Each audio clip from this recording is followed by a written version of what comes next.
ಇದಕ್ಕೆ ನಮಗೆ ಮೇನ್ ಆಗಿ ಕಾಣುವಂಥದ್ದು ಜಂಕ್ ಫುಡ್ಗಳ ಸೇವನೆ ಅಥವಾ ಒಂದೇ ಕಡೆ ಕೂತಿರೋದು. ಸೊ ಹಾಗಂತ ತಂದೆ ತಾಯಿ ದಪ್ಪ ಇದ್ಮೇಲೆ ಮಗು ಕೂಡ ದಪ್ಪ ಆಗಲೇಬೇಕು ಅಂತ ಏನೂ ಇಲ್ಲ.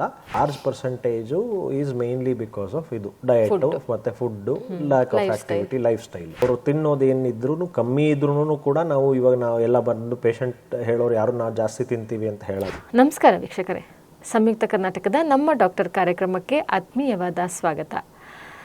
ಇಂದಿನ ನಮ್ಮ ಸಂಚಿಕೆಯಲ್ಲಿದ್ದಾರೆ ನಮ್ಮೊಂದಿಗೆ ಲ್ಯಾಬ್ರೋಸ್ಕೋಪಿಕ್ ಹಾಗೂ ಬೇರಿಯಾಟ್ರಿಕ್ ಸರ್ಜನ್ ಆಗಿರುವಂತಹ ಡಾಕ್ಟರ್ ನಿರಂಜನ್ ಪಿ ಅವರು. ಸರ್, ಕಾರ್ಯಕ್ರಮಕ್ಕೆ ಆತ್ಮೀಯವಾದ ಸ್ವಾಗತ. Thank you.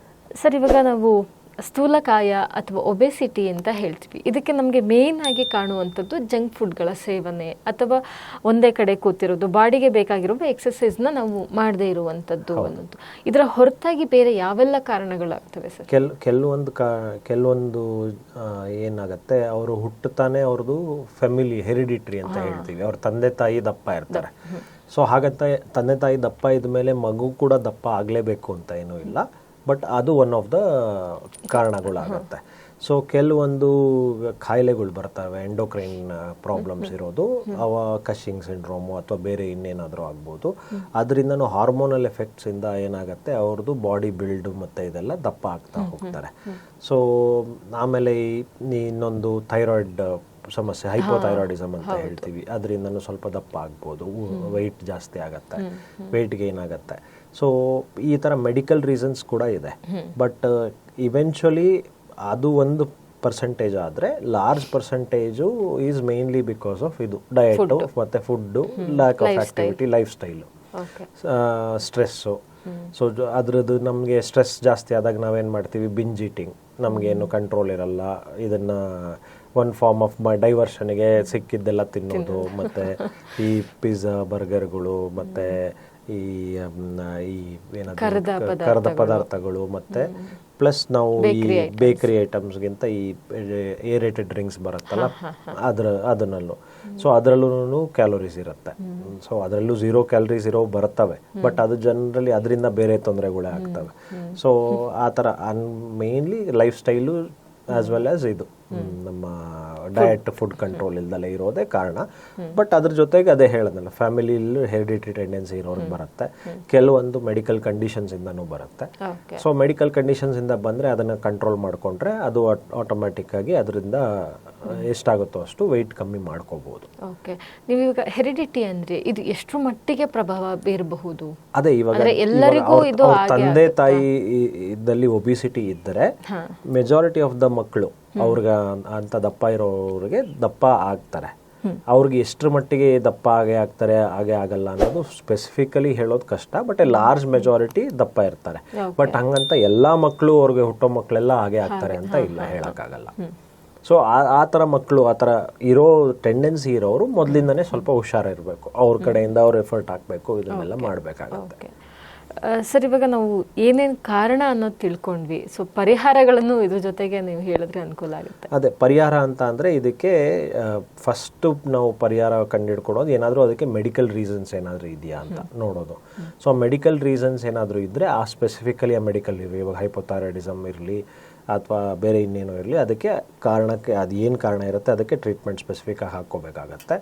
ಎರಡನೇದೇನು ಅಂತ ಅಂದರೆ ಆ ಕಾರಣ ಹುಡುಕಿ ಆದಮೇಲೆ ಬೇರೆ ಏನೂ ಕಾರಣ ಇಲ್ಲ ಅಂತ ಅಂದಾಗ ನಾವು ಅವ್ರದ್ದು ಕ್ಯಾಲೋರಿ ಕೌಂಟ್ ಅಂತ ಮಾಡಿಸ್ತೀವಿ ನಮ್ಮ ಇವ್ರದ್ದು ಡಯಟಿಷಿಯನ್ ಹತ್ರ. ಅವರು ಏನು ಪದಾರ್ಥ ತೊಗೊತಾರೆ, ಎಷ್ಟು ಪದಾರ್ಥ ತೊಗೊತಾರೆ ಅಂತ ತಿಳ್ಕೊಂಡು ಅಂದಾಜು ಅವ್ರದ್ದು ಕ್ಯಾಲರೀಸ್ ಇಷ್ಟು ಅಂತ ತೊಗೊಳ್ತಾರೆ.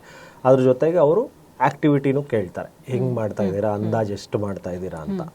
ಸೊ ಅದನ್ನು ನೋಡಿಕೊಂಡು ಅವರು ಡಯಟ್ ಚಾರ್ಟ್ ಹಾಕ್ಕೊಡ್ತಾರೆ ಫಸ್ಟು ಪ್ರೈಮರಿ ಇದರಲ್ಲಿ. So diet control plus second step ಏನು ಅಂತ ಅಂದರೆ ಆ್ಯಕ್ಟಿವಿಟಿ. ಸೊ ಅವರು ತಿನ್ನೋದು ಏನಿದ್ರು ಕಮ್ಮಿ ಇದ್ರೂ ಕೂಡ ನಾವು ಎಲ್ಲ ಬಂದು ಪೇಷಂಟ್ ಹೇಳೋರು ಯಾರು ನಾವು ಜಾಸ್ತಿ ತಿಂತೀವಿ ಅಂತ ಹೇಳಲ್ಲ. ಎಲ್ಲ ಹೇಳೋದು ನಾನು ಸಣ್ಣದಾಗಿ ಇಷ್ಟೇನೆ ಡಾಕ್ಟ್ರೆ ತಿನ್ನೋದು, ಬಟ್ ನನಗೆ ದಪ್ಪ ಆಗ್ತಾ ಇದೆ ಅಂತ. ಸೊ ಬಟ್ ಅವ್ರು ಅದನ್ನೇನು ಮಾಡಿರ್ತಾರೆ, ಕ್ಯಾಲೋರಿ ಕೌಂಟ್ ನೋಡಿರಲ್ಲ. ಸೊ ಇವಾಗ ಸಪೋಸ್ ನಮ್ಮದು ಒಂದು ಮನುಷ್ಯಂಗೆ 1500 ಕ್ಯಾಲರಿ ದಿನಕ್ಕೆ ಬೇಕು ಅಂತ ಅಂದರೆ ನಾವು 1800 ಅಥವಾ 2000 ಕ್ಯಾಲರಿಗೆ ತೊಗೊತಿರ್ಬೋದು. ಅದು ಒಂದೇ ದಿನದಲ್ಲಿ ಜಾಸ್ತಿ ಇರಲ್ಲ, but over A period of time accumulate ಆಗಿ ಅದು ಬಿಲ್ಡಪ್ ಆಗಿ ಕೊನೆಗೆ ಒಬಿಸಿಟಿಗೆ ಹೋಗುತ್ತೆ ಅದು. ಓಕೆ, ಅಂದ್ರೆ ನಾವು ಇವಾಗ ಇಷ್ಟು ಕ್ಯಾಲೋರಿ ತಗೊಂಡ್ವಿ ಅಂದ್ರೆ ಅದಷ್ಟನ್ನ ಬರ್ನ್ ಮಾಡಲೇಬೇಕಾಗತ್ತೆ. ಹೌದು. ಇಲ್ಲ ಅಂದ್ರೆ ಅದಾಗ ನಿಧಾನಕ್ಕೆ ಅಕ್ಯುಮುಲೇಟ್ ಆಗುತ್ತೆ. ಸೊ ಕಾಮನ್ ಆಗಿ ಅದು ಇಲ್ಲಿ ನಮಗೆ ಕಣ್ಣಿಗೆ ಕಾಣಿಸೋದು ಎಲ್ಲಿ ಅಂದ್ರೆ ಹೊಟ್ಟೆ ಬರುತ್ತೆ. ಆಮೇಲೆ ಇನ್ನೊಂದೇನು ಅಂದ್ರೆ ಕಾಮನ್ ಆಗಿ ಇವಾಗ ನೋಡೋದು ಇದು ಲಿವರ್, ಫ್ಯಾಟಿ ಲಿವರ್ ಅಂತ ಹೇಳ್ತೀವಿ. ಲಿವರ್ ಅಲ್ಲೂ ಹೋಗಿ ಕಾಮನ್ ಆಗಿ ಡೆಪಾಸಿಟ್ ಆಗುತ್ತೆ. ಸೊ ಮೆಜಾರಿಟಿ ಇವಾಗ ಯಾರಿಗೆ ಸಿಂಪಲ್ ಆಗಿ ಒಂದು ಅಲ್ಟ್ರಾಸೌಂಡ್ ಮಾಡಿದಾಗ one of the commonest finding ನೋಡೋದು, ಅವ್ರು ತುಂಬಾ ನೋಡೋಕೆ ದಪ್ಪ ಇಲ್ಲ ಅಂದ್ರೂ ಕೂಡ ಫ್ಯಾಟಿ ಲಿವರ್ ಅಂತ ಹೇಳ್ತೀವಿ. ಸೊ ಫ್ಯಾಟಿ ಲಿವರ್ ಪ್ರೋಗ್ರೆಸ್ ಆಯಿತು ಅಂದರೆ ಲಿವರ್ಗೆ ತೊಂದರೆ, ಸಮಸ್ಯೆ ಆಗೋದು, ಲಿವರ್ ಡ್ಯಾಮೇಜ್ ಆಗೋದು ಅವೆಲ್ಲ ಆಗುತ್ತೆ. ಸೊ ಅಲ್ಲಿದು ಒಂದು ಕಾಮನ್ ಆಗಿ ಆಗುತ್ತೆ. ಸೊ ಒಬಿಸಿಟಿ ಜಾಸ್ತಿ ಆಗ್ತಾ ಆಗ್ತಾ ಆಗ್ತಾ ಆಗ್ತಾ ಅದು ಒಂದೇ ಒಂದು ಕಾಯಿಲೆ ಅಲ್ಲ. ಒಬಿಸಿಟಿ ಅಂತ ಅಂದರೆ ಒಂದು ಪೂಲ್ ಆಫ್ ಕಾಯಿಲೆಗಳು ಬರುತ್ತೆ ಅದಕ್ಕೆ ಅಟ್ಯಾಚ್ಡ್ ಆಗಿ. ಸೊ ಮೆಟಬಾಲಿಕ್ ಸಿಂಡ್ರೋಮ್ ಅಂತೀವಿ, ಸಕ್ಕರೆ ಕಾಯಿಲೆ ಬರುತ್ತೆ ಮೇನ್ ಆಗಿ. ಇವಾಗ ನೀವು ಸಕ್ಕರೆ ಕಾಯಿಲೆ ಇರೋರಿಗೆ, ಪ್ರೈಮರಿಲಿ ಸಕ್ಕರೆ ಕಾಯಿಲೆ ಇರೋರಿಗೆ ತೂಕ ಕಮ್ಮಿ ಆಗುತ್ತೆ. ಸೊ ಬಟ್ ಸಕ್ಕರೆ ಕಾಯಿಲೆ ಒಬಿಸಿಟಿ ಇದ್ದರೆ ಸಕ್ಕರೆ ಕಾಯಿಲೆ ಇನ್ವೇರಿಯಬಲಿ ಬರುತ್ತೆ. So over A period of time. So ಅವರು ಇದನ್ನು ಎಕ್ಸ್ಟ್ರೀಮ್ಲಿ ಅವರು ವೆಯ್ಟ್ ಲಾಸ್ ಮಾಡಿಕೊಂಡ್ರೆ, ಸಕ್ಕರೆ ಕಾಯಿಲೆ ಇರೋರು, ಸಕ್ಕರೆ ಕಾಯಿಲೆ ಇರೋರು ನ್ಯಾಚುರಲಿ ಎಷ್ಟೊಂದು ಜನಕ್ಕೆ ಏನಾಗುತ್ತೆ, ತೂಕ ಕಮ್ಮಿ ಆಗ್ತಾ ಆಗ್ತಾ ಸಕ್ಕರೆ ಕಾಯಿಲೆನೂ ಇಂಪ್ರೂವ್ ಆಗಿಬಿಡುತ್ತೆ. ಅಂದರೆ ಮೇ ಬಿ ಅವ್ರಿಗೆ ಬೇಕಾಗಿರೋ ಮೆಡಿಸಿನ್ಸೇ ಕಮ್ಮಿ ಆಗಿಬಿಡ್ಬೋದು, ಇಲ್ಲ ಸಕ್ಕರೆ ಕಾಯಿಲೆನೇ ಟೋಟ್ಲಿ ಹೋಗ್ಲು ಬಿಡ್ಬೋದು ವೆಯ್ಟ್ ಕಮ್ಮಿ ಆದರೆ. ಅದ್ರ ಜೊತೆಗೆ PCOS ಅಂತ ಹೇಳ್ತೀವಿ, ಅದು ಒನ್ ಆಫ್ ದ ರೀಸನ್ಸು ಒಬಿಸಿಟಿನೇ. ಪಾಲಿಸಿಸ್ಟಿಕ್ ಓವರಿಯನ್ ಸಿಂಡ್ರೋಮ್ ಅಂತ ಲೇಡೀಸಲ್ಲಿ ತುಂಬ ಕಾಮನ್ ಪ್ರಾಬ್ಲಮ್. ಅದು ಮೆನ್ಸ್ಟ್ರಲ್ ಇರೆಗ್ಯುಲಾರಿಟೀಸ್ ಇರುತ್ತೆ, ಪೀರಿಯಡ್ಸ್ ರೆಗ್ಯುಲರ್ ಆಗಿ ಆಗಲ್ಲ, ಪ್ಲಸ್ ಇನ್ಫರ್ಟಿಲಿಟಿ, ಮಕ್ಕಳು ಆಗದಲ್ಲೇ ಇರೋದು ಅದೆಲ್ಲ. ಸೊ ಅದಕ್ಕೆಲ್ಲ one of the main reasons ಒಬಿಸಿಟಿನೇ. ಸೊ ಆ ಥರದ ಕಾರಣಗಳು ಏನಿರುತ್ತೋ ಅದನ್ನು ನೋಡಿಕೊಂಡು ಒಬಿಸಿಟಿ ಟ್ರೀಟ್ ಮಾಡಿ ಒಬಿಸಿಟಿ ಕಂಟ್ರೋಲ್ಗೆ ತಗೊಂಡ್ರೆ ನ್ಯಾಚುರಲ್ ಆಗಿ ಇವೆಲ್ಲ ಪೂಲ್ ಆಫ್ ಸಿಂಪ್ಟಮ್ಸ್ ಇಂಪ್ರೂವ್ ಆಗುತ್ತೆ. ಅದ್ರ ಜೊತೆಗೆ ಇನ್ನೊಂದೇನಂದರೆ ಈ ಒಬಿಸಿಟಿ ಇರೋರಿಗೆ ಕಾಮನ್ ಪರ್ಸನ್ಗೂ ಒಬಿಸ್ ಪರ್ಸನ್ಗೂ ಸ್ಟ್ರೋಕ್ ಆಗೋದು, ಹಾರ್ಟ್ ಅಟ್ಯಾಕ್ಸ್ ಆಗೋದು, ಕಣ್ಣು ಇವಾಗ ಬೇರೆ ಅದಕ್ಕೆ ರಿಲೇಟೆಡ್, ಇವಾಗ ಡಯಾಬಿಟೀಸ್ ಬಂದಿದ ತಕ್ಷಣ ಅದ್ರದ್ದು ರಿಲೇಟೆಡ್ ಎಲ್ಲ ಹೆಡ್ ಟು ಟೋ ಎಲ್ಲ ಪ್ರಾಬ್ಲಮ್ ಶುರುವಾಗುತ್ತೆ. ಸೊ ಕಣ್ಣಿಂದ ಹಿಡಿದು ಕಾಲು ತನಕ. ಸೊ ಅವು ಎಲ್ಲದನ್ನು ಕಂಟ್ರೋಲ್ಗೆ ತೊಗೊಬೋದು if you control your weight. Okay. So ಒಟ್ಟಾರೆ ಇವಾಗ ವೈದ್ಯರು ಹೇಳಿದ ಪ್ರಕಾರ ನಮ್ಮ ಜೀವನ ಶೈಲಿ, ನಮ್ಮ ಆಹಾರ ಕ್ರಮ ಯಾವ ರೀತಿಯಲ್ಲಿರುತ್ತೋ ಆ ರೀತಿ ನಮ್ಮ ಆರೋಗ್ಯ ಇರುತ್ತೆ ಅಂತ ಹೇಳಿ. ಅಂದರೆ ಇವಾಗ ನೋಡಿದ ತಕ್ಷಣ ದಪ್ಪ ಇದ್ದಾರೆ ಅಂದ ತಕ್ಷಣ ಒಬೆಸಿಟಿ ಅಂತ ಹೇಳಲಿಕ್ಕೆ ಆಗದೆ ಇರಬಹುದು. ಆದರೆ ಅದು ಒಂದು ಕಾರಣ. ಅಂದರೆ ನಮ್ಮ ಜೀವನ ಕ್ರಮವನ್ನು ನಾವು ಹೇಗೆ ನಡೆಸ್ಕೊತೀವಿ, ಹಾಗೆ ನಮ್ಮ ದೇಹವನ್ನು ನಾವು ಎಷ್ಟು ಮಟ್ಟಿಗೆ ದಂಡಿಸಿ ನೀಟಾಗಿ ಇಟ್ಕೊತೀವಿ ಅನ್ನೋದ್ರ ಮೇಲೆ ಒಬೆಸಿಟಿ ಬರುವಂಥದ್ದು, ಅದಕ್ಕೆ ನಾವೇ ಪರಿಹಾರವನ್ನು ಕಂಡುಕೊಳ್ಳುವಂಥದ್ದನ್ನು ಕೂಡ ವೈದ್ಯರು ತಿಳಿಸಿದ್ದಾರೆ. ಸೊ ಮುಂದಿನ ಸಂಚಿಕೆಯಲ್ಲಿ ಇನ್ನಷ್ಟು ಹೊಸ ವಿಚಾರಗಳೊಂದಿಗೆ ನಿಮ್ಮ ಮುಂದೆ ಬರ್ತೇವೆ. ನಮಸ್ತೆ.